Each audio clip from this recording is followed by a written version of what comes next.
Assalamu alaikum students. I am Kiran Amjad. I have done MSc Electronics from Qaeda University, and before that I have done Bachelor of Science with double mathematics and physics. Today I am here to teach you a topic, and the name of the topic is torque or moment of a force.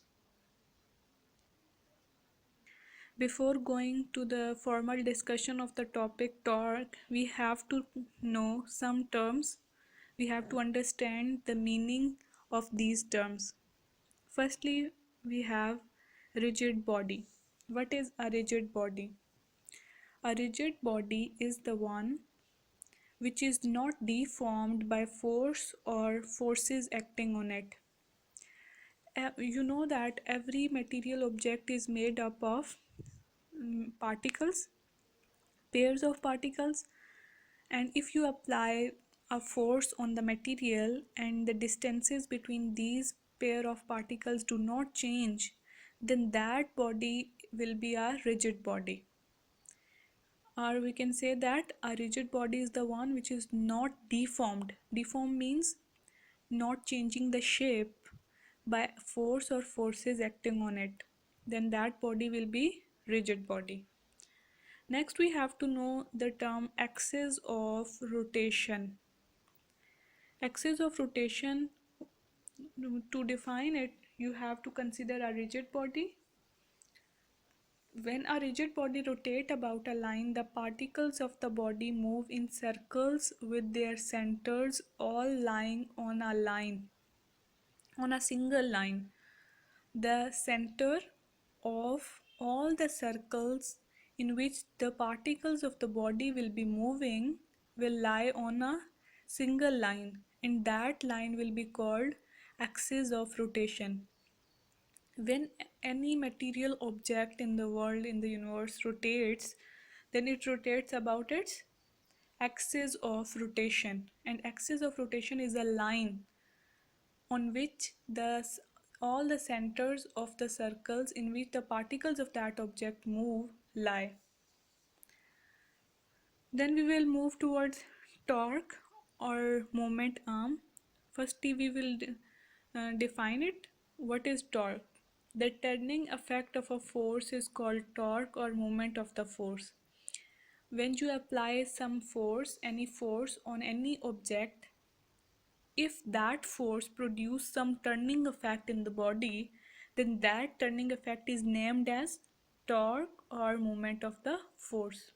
It is not necessary that every force which we apply on any body produce turning effect. So the force which produce uh, turning effect in the body, then that turning effect will be called torque or moment of the force.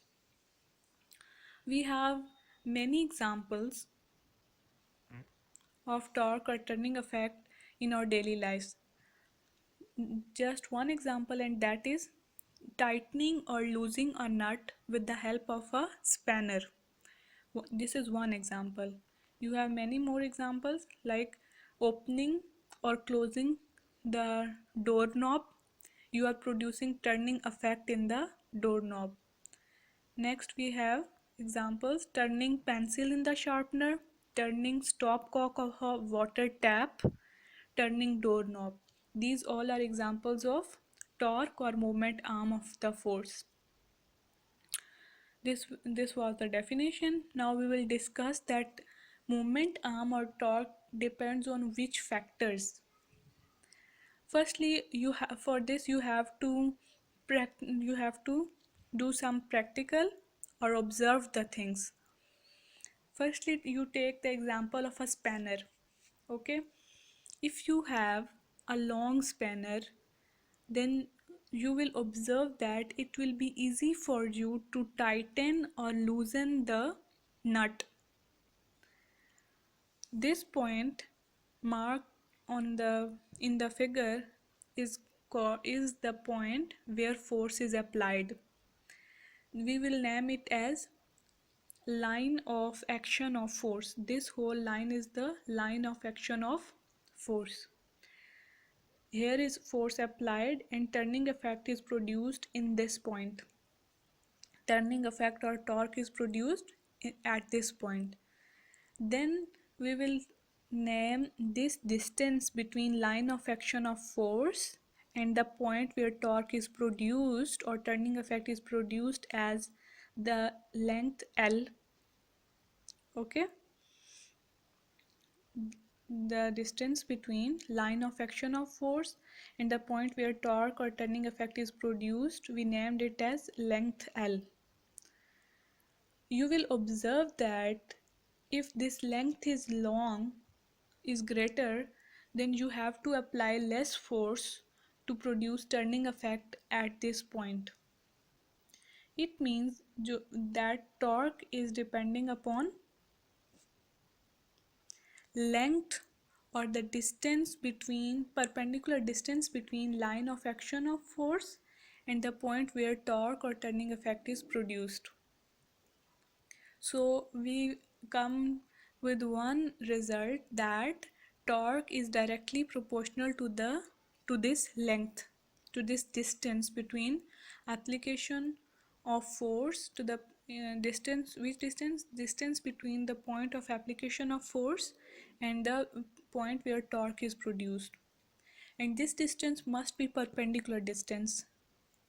If this distance is not perpendicular distance, then torque will not be produced. If this force is applied in parallel to this length, then torque will not be produced. If this force is applied in perpendicular direction to this distance, then torque will be produced. And the second factor is force.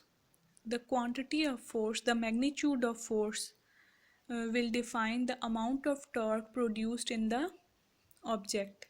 So we can write it as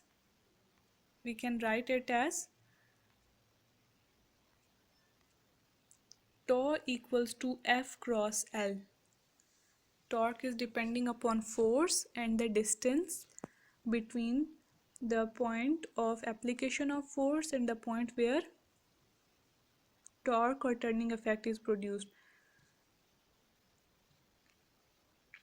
Here you can define torque depends on two factors: magnitude of the applied force F, and number two, perpendicular distance between the axis of rotation and the line of action of force L.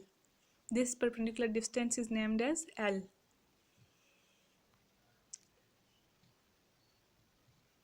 This perpendicular distance is also called moment arm. What? This L is also called moment arm. Okay, tau equals to FL. This is torque. Torque is represented by tau and equals to F cross L. Now we will define the unit of torque and unit of torque. How will you define? Unit of force? What is unit of force? Newton. And what is unit of distance or length? Meter. So unit of torque will be Newton meter. I hope you got it. Along this we have a topic, principle of movements. Principle of movements. Before defining the principle of movement, you have to know some terms.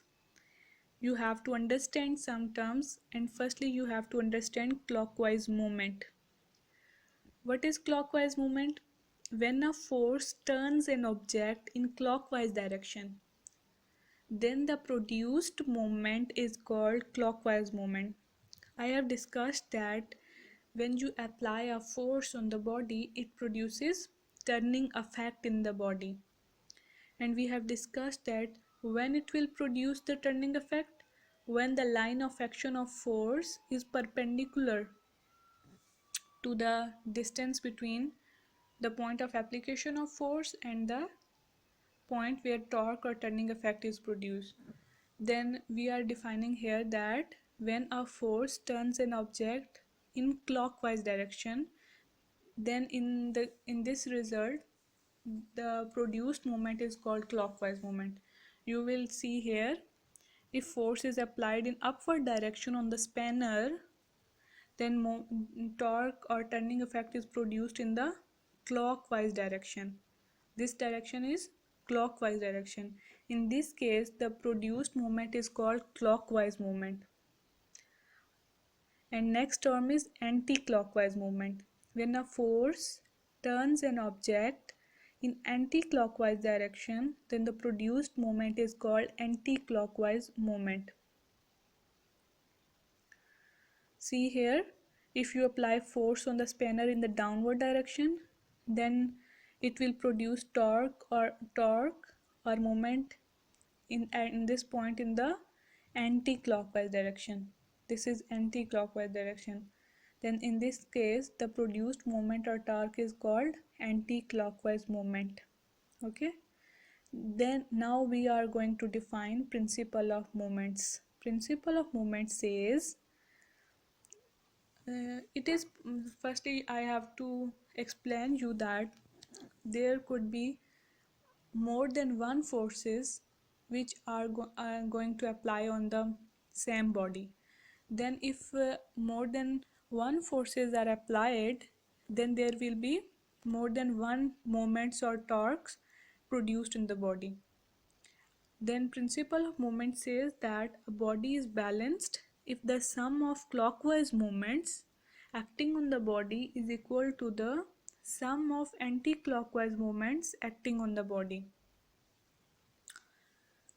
Like you will see, if a body is experiencing a number of movements, and that movements can be clockwise movements or anti-clockwise movements or both, then sum of clockwise movements is equal to the if sum of clockwise movements is equal to the sum of anti-clockwise movements acting on the body, then that body will be balanced.